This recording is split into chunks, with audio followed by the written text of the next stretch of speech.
Olá, amigos. Ponto de Vista Saúde está começando. Hoje, o último programa de 2011. Acabou-se o ano, professor Hamid Alexandre Cecim. Foi bom o ano para o senhor, professor? Foi bom. E para a medicina? Bom. E para os pacientes? A resposta aí fica no meio. Depende, se é do serviço particular ou do serviço público. Depende. Professor, nós reunimos aqui hoje uma série de perguntas de telespectadores, perguntas populares para serem formuladas ao senhor. Por exemplo, quando se pode dizer que alguém está com febre e a partir de que grau ela pode representar perigo? Geralmente, temperatura até 38 graus, 38,2, é chamada de febrícula, quer dizer, é uma febrezinha pequena e não tem valor clínico. Agora, a partir de 39 graus, aí sim, pode representar não é perigo, às vezes pode ser uma infecção comum. Por exemplo, uma infecção de garganta por bactérias, geralmente a febre chega a 39 graus. Agora, quando é 39,5, 40, aí significa que há uma invasão da corrente circulatória pela bactéria ou por outro agente, e aí, quando está na corrente circulatória, multiplicando aí na corrente, é coisa séria. A febre significa o quê? É uma infecção? É resultado de uma infecção? É um Não. Sinal de alerta? É um sinal de alerta, mas não é apenas de infecção. Muitas outras situações, inúmeras situações, podem levar à febre. Já dissemos aqui, o câncer é uma. Por exemplo, no indivíduo idoso, uma desidratação, ela pode causar febre. E são inúmeras situações. E a ansiedade pode acarretar febre? Não, ansiedade não. Só se... existe uma falsa febre também. Uma pseudofebre, né? Geralmente o indivíduo que tem algum problema emocional, né? Ele quer se mostrar doente, então ele pode esfregar o termômetro na hora que estiver sendo colocado para elevar a temperatura. Então existem essas mutretas, entre fecha aspas, para simular um quadro doentio. Agora, outra coisa importante é preciso saber aferir a febre. Como se afere uma febre? Porque quase todo mundo tem um termômetro em casa. Exato. Como utilizá-lo corretamente? Primeiro precisa movimentar a coluna de mercúrio, para ela que fique abaixo de 36. Se pegar Abaixo de 36? 36 por aí. Pegar um termômetro simplesmente e colocar debaixo do braço, sem fazer essa observação, porque às vezes ele está em 36,5, 37, o indivíduo pega na ponta, ele não pode pegar naquela parte inferior, né, do termômetro, porque só de pegar ali ela pode aumentar a temperatura. Então ele tem que fazer esse movimento para baixar o mercúrio e depois coloca debaixo da axila. Agora, essa colocação debaixo da axila também é importante. Às vezes ele ultrapassa a axila, aquela ponta, e não vai dar uma aferição correta. Ela tem que ficar debaixo da axila, né, nessa forma. A temperatura se mede exatamente pela ponta do termômetro? Pela ponta, ele tem que ficar lá, e não pela extremidade, aquela de vidro, né? É o bulbo que a gente chama que tem que ficar. Agora, outro detalhe importante, esse é extremamente importante. O termômetro tem que ficar 5 minutos. Esse é o tempo correto? Porque às vezes, por preguiça ou por desconhecimento, o indivíduo põe lá 1 minuto, está com pressa e tal. Pode ter um falso resultado, né? Agora, o lugar de aferir a temperatura, na realidade, não é a axila, é a boca. E até em alguns locais em que existe mais rigor nesse sentido, ela pode ser no ânus também. Porque essas refletem realmente a temperatura corporal. Mas, por várias razões, colocando aqui 5 minutos, já é suficiente. E na boca também são necessários 5 minutos? 3, 4 minutos é menos. Mas aí tem um problema. Há possibilidade de transmissão de doenças pelo termômetro. ele teria que ser muito bem esterilizado. Até na história da medicina existe um episódio em que uma enfermeira ou enfermeiro provocou uma contaminação de uma enfermaria completa, porque colocava na boca de um de outro depois, principalmente as doenças de transmissão oral. Né? Professor, esse tipo de situação ainda ocorre em hospitais? Dessa falta de higiene, ou talvez a falta de qualificação profissional do enfermeiro, da enfermeira?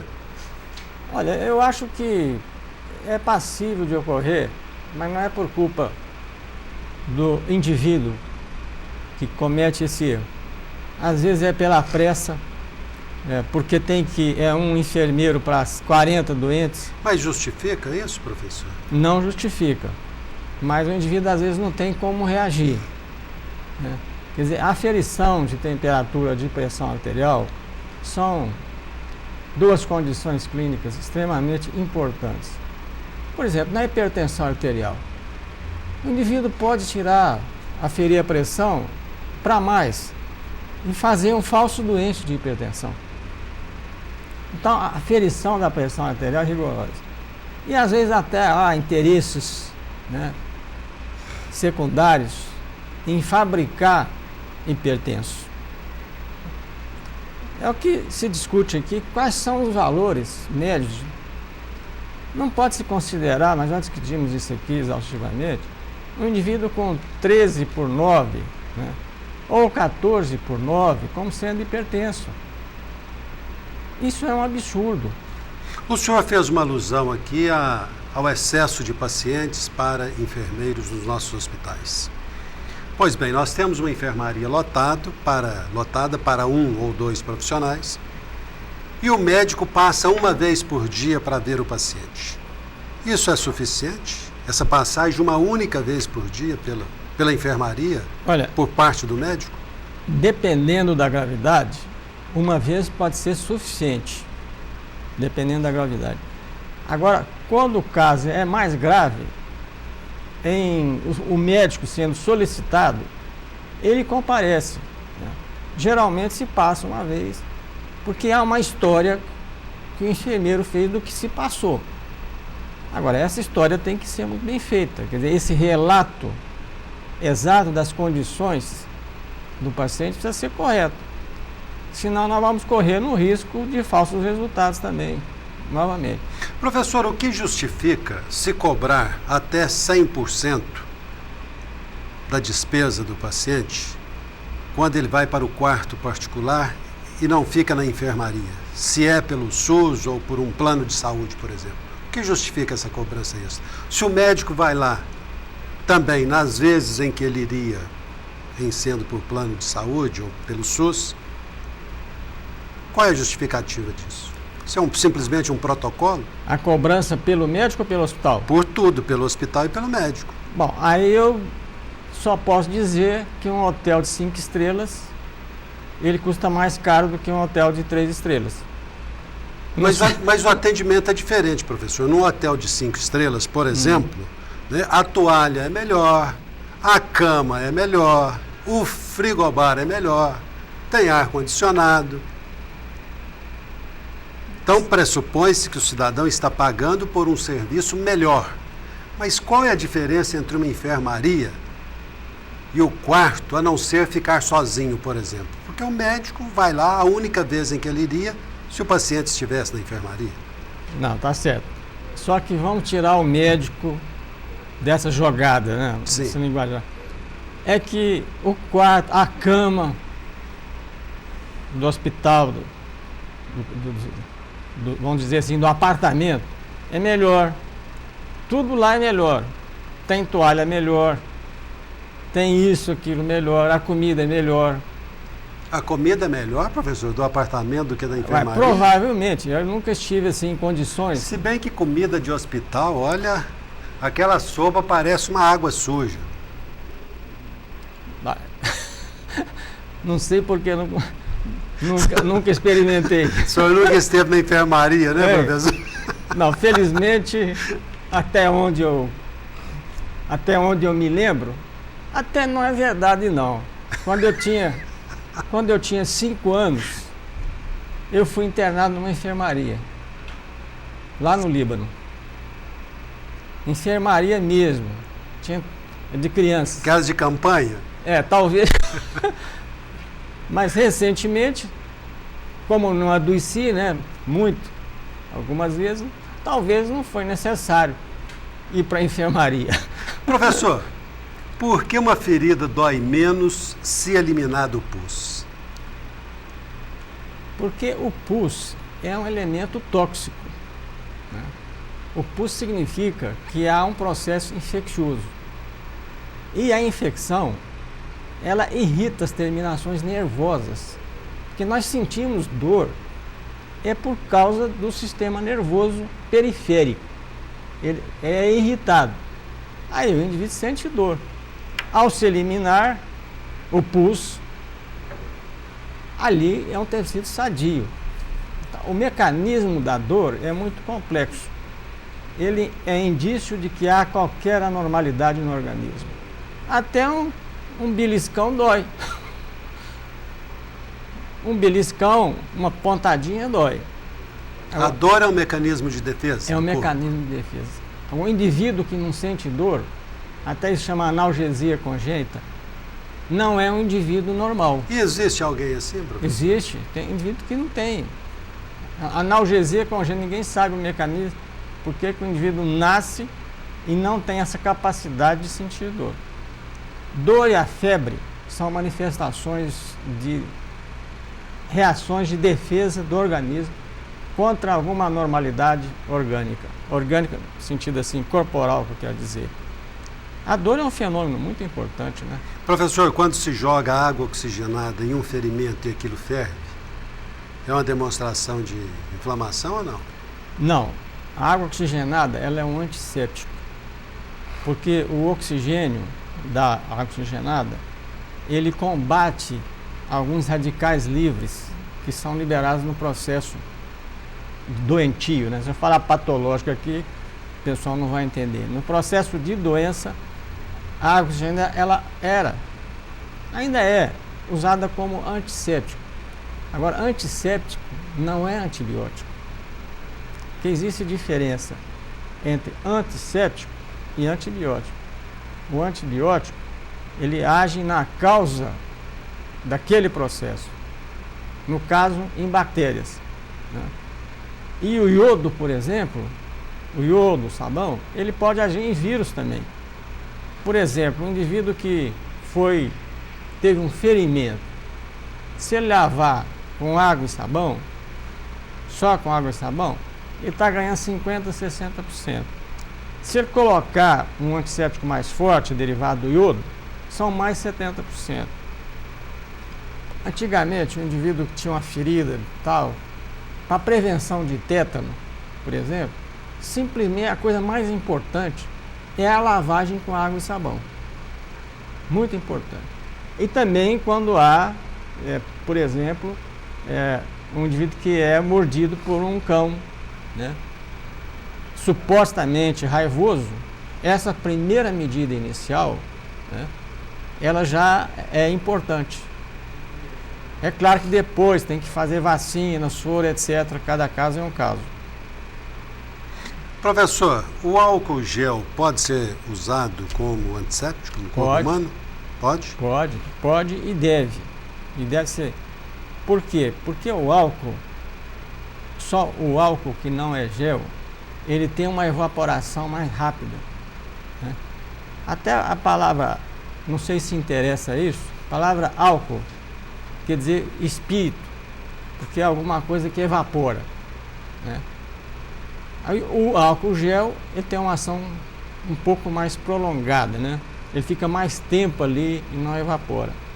Até nessa epidemia de gripe, graças a ela, algumas medidas higiênicas que não eram, né, tomadas, lavar as mãos, etc., contribuiu para a educação sanitária da população, né? Essa que não foi epidemia nem nada, né? Eu acho que foi muita trovoada e pouca chuva. Mas teve os efeitos positivos. Teve né? efeito positivo. Olha, nós vamos a um rápido intervalo e voltaremos em instantes. Apoio Cultural Unimed. O melhor plano de saúde é viver. O segundo melhor é Unimed. Ponto de Vista está de volta. Nós estamos conversando mais uma vez com o professor Hamid Alexandre Cecim, que é o consultor e o orientador desse programa. Professor, uma pergunta aqui do alemão. Coração dói? Eu acrescentaria, né? Por dor de amor, dói? Dói principalmente por doença mesmo. Por exemplo, a obstrução de uma artéria coronária que leva a um infarto é uma das dores mais violentas que existem. É a dor do infarto do miocárdio quando há uma obstrução da circulação, quer dizer, não vai sangue no músculo cardíaco. E isso é uma dor terrível e acompanhada, até para se fazer o diagnóstico de infarto, de uma sudorese. O indivíduo sua, é uma sudorese, suor frio, e com uma característica, é claro que isso aqui não é uma aula de medicina, mas até o indivíduo, para ele si próprio fazer o diagnóstico e correr para o hospital, porque pode salvar a sua vida. De uma dor que vem do peito, vem para o queixo às vezes, né? Às vezes aqui, ó. Por isso que a angina, angor, quer dizer garganta em grego, porque a dor ela vem para cá, é como se fosse uma dor de amígdalas, etc. Às vezes vai para o braço, às vezes é só no cotovelo. Então não confundir com aquela dor de cotovelo de uma corneada, né? Mas pode ser dor só no cotovelo. Às vezes pode dor nas costas, mas a característica principal é a dor violenta. É uma das dores, dor de dente, dor de hérnia de disco e de infarto do miocárdio são as piores dores que tem. É claro, cólica renal dói, aí já entra na outra. É comum as pessoas dizerem que por causa de saudade estão com o peito abafado. Isso é uma realidade ou é psicológico simplesmente? Não, existe a dor psíquica. Aquela dor do luto quando se perde um ente querido, onde tem uma dor realmente, ela é característica diferente, mas é uma dor mais psíquica, de tristeza, né? Remédio, droga não resolve? Não resolve. Até é bom essa pergunta aí, porque o indivíduo está de luto, aí vai ao médico, dá remédio para depressão, não resolve. Ele tem um tempo X, né, que ele vai ter que sentir essa perda. Inclusive esses remédios para depressão, eu não sei se foram 2 programas atrás que nós comentamos, um jornalista, especialista em medicina, um psiquiatra e um psicólogo, eles fizeram isso tudo, chegaram à conclusão, até combatida essa conclusão deles pela indústria, que às vezes o antidepressivo, em vez de melhorar, ele faz piorar. E ele funciona por um efeito placebo, quer dizer, psicológico. E não porque ele estaria agindo nas estruturas. Mas isso é discutível, né? Isso cabe uma discussão mais aprofundada. Tudo que se refere à mente causa discussão, professor. Não há conclusão nenhuma. A mente é a caixa preta, né? Do nosso ser, mas existe um avanço tremendo no estudo do cérebro, né? E há que se ressaltar aqui as ações de um grande brasileiro, Miguel Nicoleles, que é um dos maiores neurocientistas do mundo. Até ele já foi indicado Prêmio Nobel de Medicina.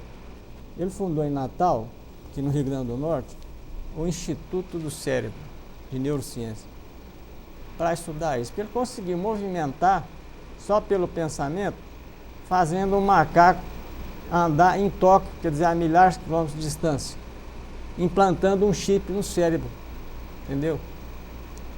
Então, esses estudos sobre o sistema nervoso estão avançando demais. A propósito, uma boa notícia, né? Uberaba terá o Hospital do Rim, uma iniciativa do Dr. Antônio Fernando Hebe e alguns parceiros. A Prefeitura já doou a área do prolongamento da Avenida Leopoldino, perto da UBS que está em construção. Provavelmente no ano que vem começam as obras do nosso Hospital do Rim. Mas ótimo. Sem dúvida um avanço, né? Avanço. Porque será um local especializado no assunto. Avanço espetacular. Eu acho que é uma iniciativa, né, que merece os maiores elogios. Porque Uberaba precisa de mais hospitais. Olha, até em 1966, quando eu formei, Uberaba tinha 14 hospitais. Hoje, na realidade, são 4 ou 5, com uma população que aumentou 5 vezes. Então, há uma carência. Talvez o problema de saúde aqui em Uberaba é a carência de leitos hospitalares e de atendimento hospitalar. E por que isso, professor? Porque medicina custa caro? Medicina de primeira, custa caro. Não dá para comparar. Até isso é primário fazer essa comparação. É um Volkswagen com um carro maior, né? Um Civic, um Toyota. A diferença é porque o bom atendimento, voltando então por que do quarto particular e tal, o bom atendimento, ele custa mais. Agora, o que o governo tinha que fazer é dar esse bom atendimento para todo mundo e não para os pobres apenas, para quem não pode. Por exemplo, na Inglaterra, existe estatização da medicina. A medicina é toda paga pelo Estado, seja para rico ou para pobre, mas ela é de boa qualidade, porque é investimento. Agora, mas o SUS também é para o rico, professor, só que o rico não vai. O sujeito prefere, às vezes, enfrentar uma fila de 3 horas num consultório particular. Se ele ficar meia hora num posto de saúde, ele roda a baiana. Mas no consultório particular não fica 3 horas não, velho. Bom, professor, pode até não ficar 3 horas, mas fica 3 meses também na fila, dependendo da especialidade. Pode também. Esse é outro problema que não resolve. O convênio, ele é vamos dizer assim, é um intermediário entre o ótimo e o péssimo. Mas não é o ideal. Não, vamos só Mas tem sido a salvação. É a salvação. Em Uberaba, por exemplo, cerca de, somente não, em média, 80 mil pessoas. Quer dizer que é melhor que o do SUS. Agora, tanto é melhor que há de se perguntar, isso todo mundo já fez essa pergunta, por que os políticos, presidente, senadora, não citar nome aqui não vão lá para o SUS? Porque eles sabem que não é bom, né, professor? Quer dizer, quem oferece é o governo. Então é porque sabe que não tem condições. Ontem mesmo eu vi na televisão que uma senhora com câncer de mama, primeiro, levou 3 meses para fazer o diagnóstico. Aquela fila de exame. Depois mais um tanto para poder ser operado. Onde é que está o dinheiro dos impostos? Agora tem outro problema, eu não sei se está sabendo, acho que tem uma informação para a população que todo mundo agora tem que ter carteirinha do SUS. Sim. Muita gente não sabe. Tem que ter a carteira, porque se ela for para um hospital de alta complexidade, ser atendido no hospital público, o hospital público vai cobrar do convênio agora. Do plano de saúde. Vai cobrar Aliás, é uma coisa que não está muito clara ainda. Já estão cobrando, a Unimed já tem sido cobrada. Já tem sido cobrado? Por atendimento feito pelo SUS, a pessoa que tem o convênio, ou é assistida pelo plano. Só que não está claro ainda, professor, é se a operadora poderá repassar o custo para aquele associado que não tem um plano total. Porque existem planos em que o cidadão paga parte da consulta, paga parte do exame de laboratório. É isso acontecendo lá na rede pública e a rede pública cobrando da operadora? Em tese, a operadora poderá repassar esse custo também para o seu assistido. Mas é uma coisa que não está clara ainda. Ou seja, aí o cidadão que tem plano de saúde deixará de ser assistido, na verdade, pelo SUS. Porque tudo que ele fizer no SUS lhe será cobrado via plano de saúde. Vai ser uma gritaria geral e ações na justiça e 10 anos para o julgamento até chegar no Supremo. Exatamente. Vai haver recursos, porque o problema é o seguinte, o que existe é falta de planejamento. Quer dizer, fizeram isso, não estudaram as consequências. Quer dizer, quem é que vai acabar pagando o pato realmente vai ser o usuário. Professor, dias atrás, uma pessoa que esteve internada comentou comigo a seguinte situação, penalizada com a situação de alguns pacientes. A pessoa está se submetendo a um tratamento sério, de uma doença grave, por exemplo.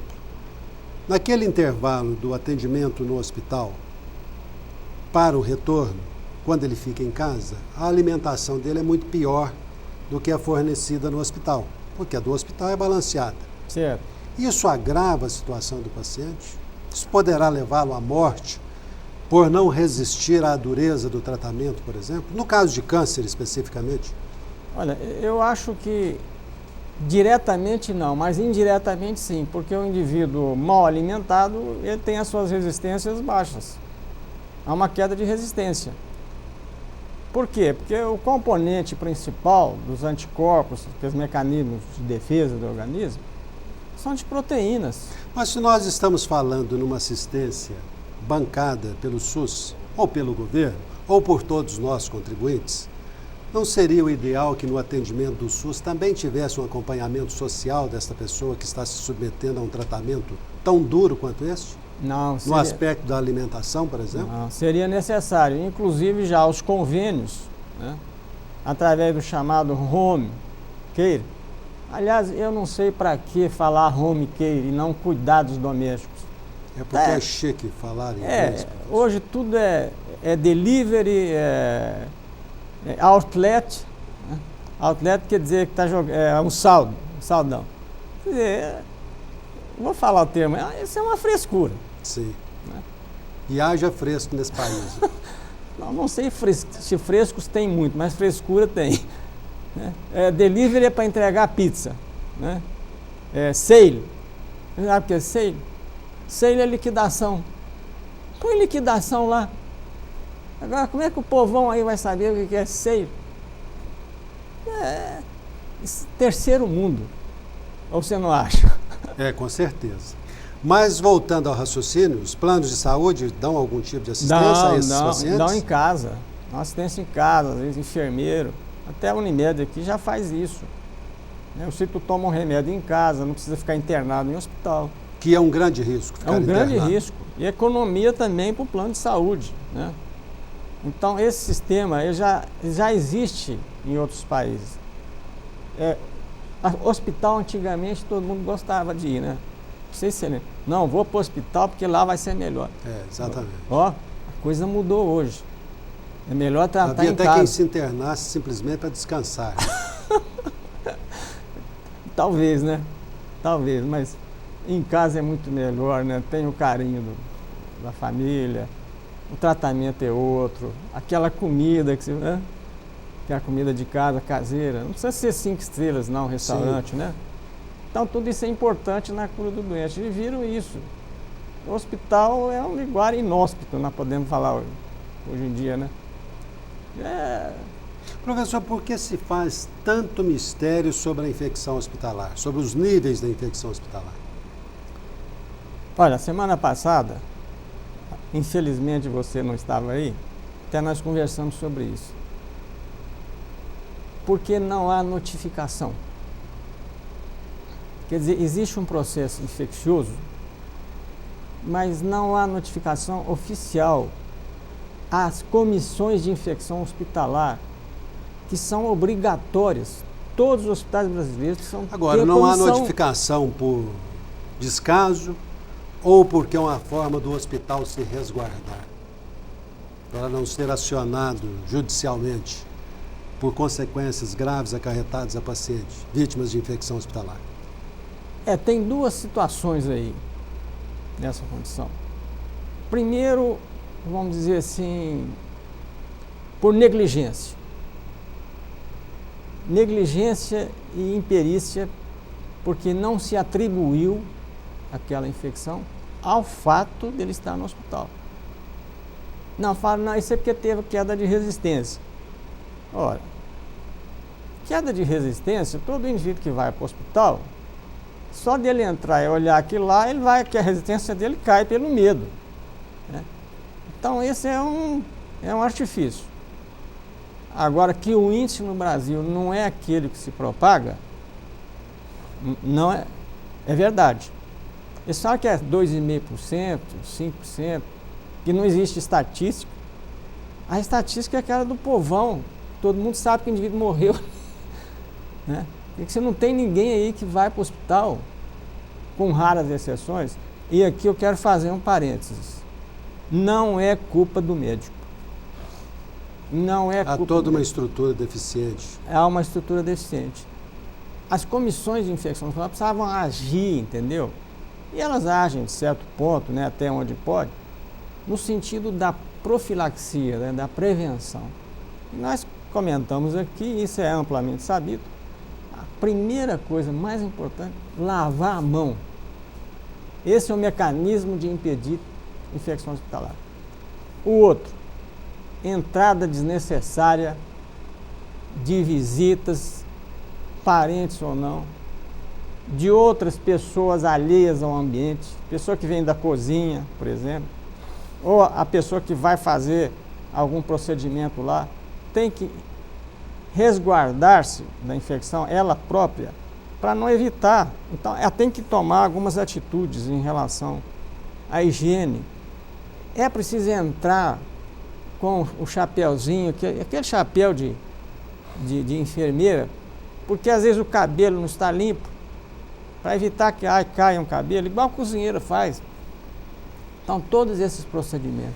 Agora, eu posso te dizer que nos hospitais de excelência existe sim infecção. Mas sabe qual é o índice? É de 1,5% a 2%. Agora, no restante do país, por exemplo, aquela reportagem do Jornal Nacional, acho que era o Jornal Nacional, sobre a saúde no Brasil, e a gente vê calamidades, né? Calamidades em relação à higiene, goteira, parede cheia de umidade. Isso aí, baratas em quarto. Barata, se não for coisa maior. Se não for coisa maior do que barata, porque tem lugares que tem até rato. E o rato é transmissor de doença, né? É impressionante. Eu, por exemplo, desconheço, não sei se os colegas aqui conhecem alguma informação, vamos falar especificamente de Uberaba. Eu nunca ouvi dizer que a vigilância sanitária tivesse multado um hospital por uma situação de falta de higiene, por exemplo. Nunca ouvi falar. O senhor conhece alguma? Não conheço. Será que estamos todos aqui num paraíso? Ué, agora tem um outro problema da vigilância, né? Quando você vai tirar um alvará, é tanta burocracia para se tirar um alvará. Mas observa-se tanta exigência, por exemplo, vou dizer por um ambiente que eu conheço, que é uma clínica odontológica, né? Que, como as pessoas gostam de dizer, dá para pentear o cabelo olhando para o chão, de tão limpa que é a clínica. É muita exigência da vigilância. Aí vai-se num hospital, estão lá camas enferrujadas, lençóis sujos, vômito no chão, aquela comadre lá que deveria estar brilhando, está encebado. Onde é que está a vigilância? Quais são os parâmetros de fiscalização? Não é só isso. Onde está a aferição das máquinas de esterilização das estufas? Elas estão chegando a temperatura X de 180 graus para exterminar com o vírus da AIDS? Essa é uma pergunta. Outra pergunta. Está se trocando o filtro do ar-condicionado, que é um grande veículo de infecção? Existe alguém na porta, onde está assim, proibido entrar, mas que todo mundo entra? Você não pode entrar aqui. Então, isso não é função do médico. Porque se um médico for exigir isso, e alguns o fazem com razão, aquele médico lá é chato, a direção do hospital, isso não pode não. Não pode exigir. Porque, no fim, quem paga a conta vai ser ele. O insucesso, foi o doutor que operou que não deu certo, né? Por exemplo, nós citamos aqui semana passada, faça uma operação de colo, de intestino, que é a cirurgia mais contaminada que tem, porque tem fezes ali no intestino. E qual é o tempo que é exigido para que outra cirurgia seja feita depois dessa operação? No mínimo meia hora. Para quê? Para poder esterilizar aquele ambiente imundo. Isso não é observado. Faz uma cirurgia de colo. Eu ouvi falar, eu não fui lá nem fazer investigação nem nada. Vai fazer um parto depois. Quer dizer, como isso é possível? Isso aí precisavam cumprir as regras, porque elas existem. Sim. É cumprir a regra. Aliás, eu acho que nós somos campeões em regras no papel. A fiscalização é que... Mas não é só para a medicina, não, Eduardo. Não, em todos os segmentos. Em todos os segmentos. Em todos os segmentos. Fazem-se leis, mas não são cumpridas as leis, né? Aliás, em se falar em não cumprimento de leis, desviando um pouquinho aqui o assunto, como a maioria das nossas ruas, agora aquelas que foram asfaltadas, estão devidamente sinalizadas pela Secretaria de Trânsito, a sinalização está muito visível por ser nova, a gente fica impressionada de ver a quantidade de pessoas que não respeitam a sinalização. Mas não respeita, ué. Param, estacionam na faixa zebrada, estacionam em lugar proibido, param em lugar que sequer pode parar, por exemplo, na Avenida Leopoldino, sentido centro-bairro, do lado direito da via, é proibido estacionar e parar. É muito comum ao longo do dia se encontrar até 10 veículos parados ali, ou estacionados até. Não, e quando para o automóvel, ele impedindo a saída do outro, não, eu vou ficar só um minutinho ali. Né? Isso está acontecendo muito no supermercado. Não, só ficar um minutinho, aí chega o dono do carro, quer sair e começa a discutir. Não, mas você não podia ficar aqui. Então, isso de lugar proibido, por exemplo, em garagem de clínica, que tem portão, o sujeito vai lá e para o lugar.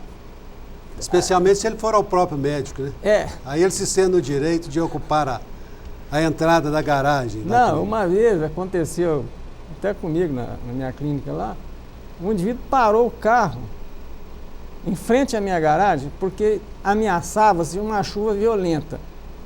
Então ele foi lá, tirou o carro dele, da Avenida Santos Dumont, onde costuma, e foi pôr na minha garagem. Eu fui falar, mas escuta aqui, você vem me obstruir aqui o caminho, se eu tiver que ver, mas ia chover muito aqui, meu carro podia estragar. Olha que mecanismo de defesa, né? Tinha outros lugares para estacionar. Tinha outros lugares. Então, são problemas, ninguém cumpre lei. Nós queremos que a lei seja cumprida pelos outros, né? Olha, isso aí começa o seguinte, quando há muita lei, existe pouca lei na realidade. A Constituição da Inglaterra, que tem 400 anos, ela tem 20 artigos só. Só 20. Não precisa falar que o indivíduo não pode roubar, porque todo mundo sabe que roubar, né, é um crime. Aqui fala, não pode isso, não pode fazer aquilo, a Constituição tem que ter emenda, tem que ter isso, parágrafo, inciso tal. Só existem 20 artigos. E, aliás, com toda essa quantidade de artigos da nossa Constituição, ainda assim, alguns, de uma Constituição que é de 1988, alguns artigos ainda não foram regulamentados, como é o caso do juro bancário anual, de 12%. Isso nunca foi regulamentado. Mas por Cartão quê? de crédito cobra 16% ao mês. Mas por quê? Não é por ano, não, ao mês. Sabe por quê? Porque tem a Febraban lá, ué. E o lobby? Poder econômico manda mesmo. Poder econômico, né? Inclusive na medicina, né, professor? Na medicina, poder econômico, ué. Pois é. Você sabe quanto que... A notícia de última hora agora, saiu ontem no jornal da Fundação de Amparo à Pesquisa do Estado de São Paulo, coisa séria, que o Lipitor, que é um remédio usado para colesterol, termina a patente dele agora. Você sabe quanto que o laboratório ganhou com o Lipitor só o ano passado? É inacreditável. 12 bilhões de dólares. Eu acho que até estou meio enganado, eu vou refazer vou ler de novo, acho que foi mais. E o pessoal da Unicamp está fabricando, está estudando um substituto usando a mesma fórmula do Lipitor só que com os solventes, né, a condicionante diferente, que vai baratear o custo do Lipitor e ser acessível às pessoas de menor recurso que têm colesterol alto. Falar nesse negócio de colesterol também, acho que é bom a gente advertir a população. Só toma remédio para colesterol quando outros mecanismos falharem. Quer dizer, o indivíduo fez dieta, não conseguiu, caminhou 5 km por dia, não conseguiu. Quer dizer, quando o indivíduo tem resistência mesmo. Porque também existe um excesso de prescrição de remédios para colesterol. Qualquer coisa menor, colesterol, remédio para... Isso não pode, porque tomar o resto da vida. Que eles têm efeitos colaterais também. Né? Não vou falar aqui não, porque quem estiver tomando vai ficar assustado. Né? Que é agressão ao músculo, né? Hein? E não se deve ficar assustado, não, professor? Não, O ficar assustado não leva a cautelas? Leva a cautelas, mas a gente tem que saber caso a caso, né? Porque há necessidade do medicamento Há também. necessidade né? do medicamento. Por isso que não pode ser indiscriminado. É igual remédio para gripe. Se está com resfriado comum lá, resfriado comum é uma coisa, gripe é outra. Resfriado comum não tem febre, o que você fala, uma febrícula, 37, 39, coriza, né? 3, 4 dias o indivíduo melhora sem nada. Aí o que acontece? Ele vai na farmácia ou na comadre, em qualquer outro lugar, não, você precisa tomar antibiótico. Está criando resistência bacteriana para o indivíduo que ir ao hospital e ser mais suscetível à infecção hospitalar, porque o antibiótico não vai funcionar para ele. Então, eu acho que essa informação é relevante para a população, para não ir nessas histórias de terceiros de que óleo de sucupira cura câncer de próstata. Agora está na moda isso. Todo mundo está mandando buscar lá da Amazônia óleo de sucupira, que resolve tudo. Então, isso que a medicina não resolve, não vai ser um charlatão, né? E além de outras coisas dentro da medicina que não dá para falar aqui. Nós vamos a mais um rápido intervalo e voltaremos em instantes. Apoio Cultural Unimed. O melhor plano de saúde é viver. O segundo melhor é Unimed. Ponto de Vista está de volta. Hoje, o último programa de 2011. Professor Hamid, mais uma pergunta popular aqui para o senhor. Em casos de contusão, quando se deve usar compressa quente ou fria? Sempre compressa fria, gelo. Nunca usar em contusão, nunca água quente ou compressa quente. Por que razão? Porque o calor, ele vai piorar a situação, porque ele dilata os vasos. E o frio, ao contrário, ele vai contrair os vasos e impedir a inflamação. Inclusive o inchaço. Exatamente, o inchaço decorrente da inflamação. Então existe esse mito de que tudo tem que ser água quente. Não.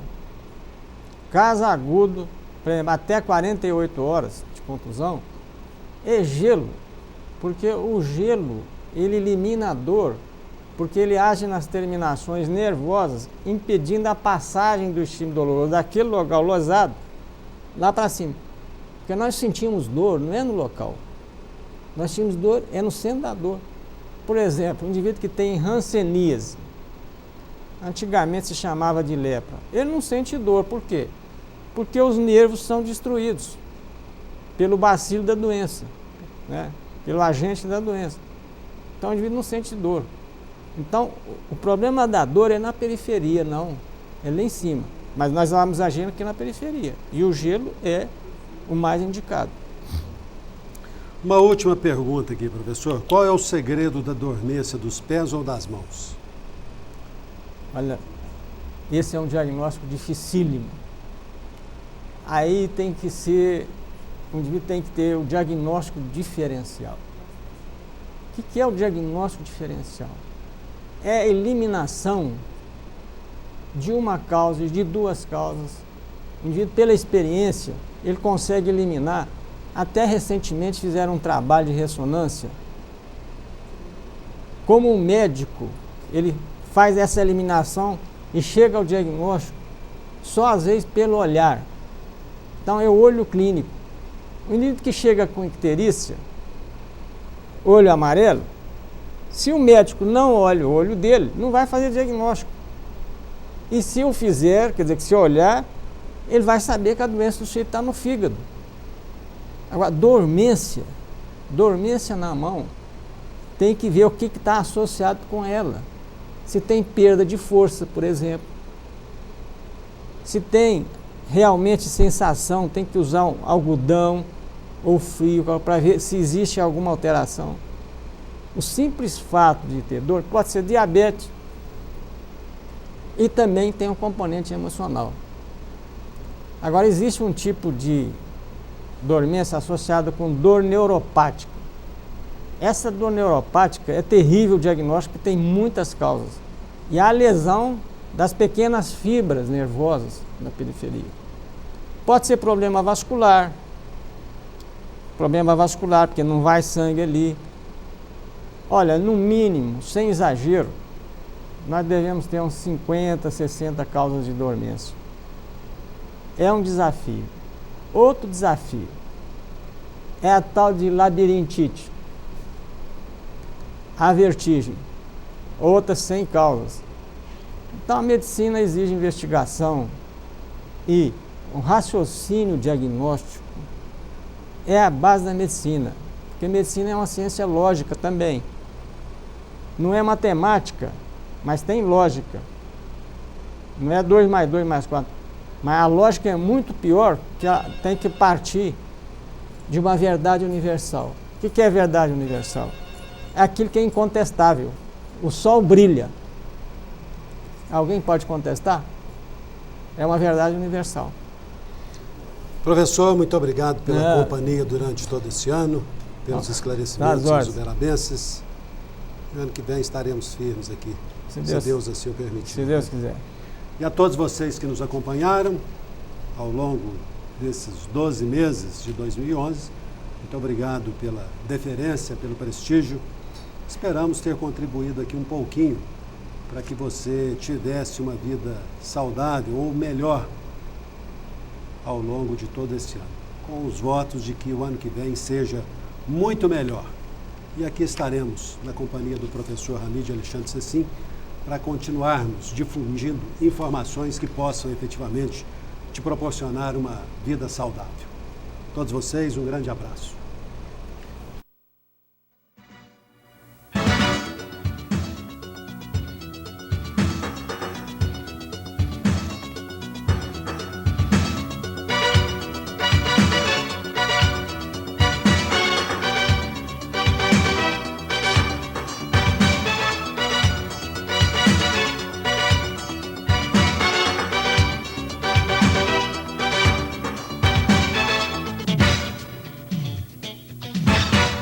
Apoio Cultural Unimed. O melhor plano de saúde é viver. O segundo melhor é Unimed.